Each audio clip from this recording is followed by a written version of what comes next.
It took Angela Williams 45 minutes to find this parking space. That was after the childminder cancelled at the last minute, meaning she had to drive the children 15 miles to their grandparents. So she was very, very late for the job interview that afternoon. It is not easy to maintain composure when you have just sprinted across town in high heels. And it didn't help that during the interview she recalled that joke about the Frenchmen in the sauna, and could feel her face going red and contorted as she fought to suppress the giggles.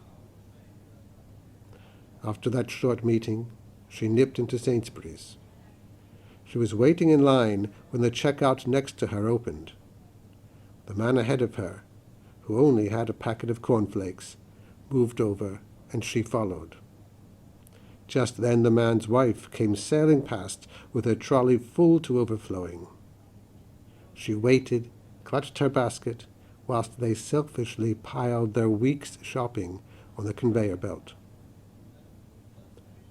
As she was heading back to the car, she passed a fashionable shoe shop.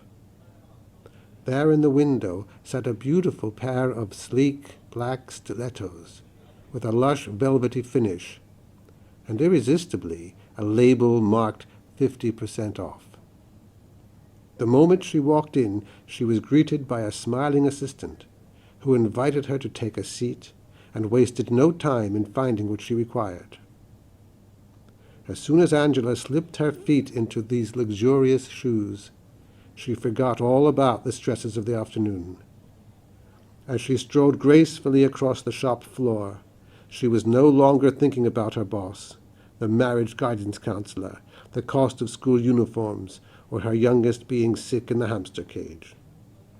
In another moment she was at the counter, credit card in hand, as the assistant packed her purchase in an elegant shopping bag, like an exquisite gift.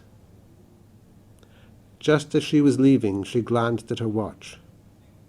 She had planned to be back half an hour ago. If she had had less dignity, she would have thrown aside her clumsy old footwear and legged it in stocking feet through the busy streets to her car. It won't be long before she returns, breathless and bent double.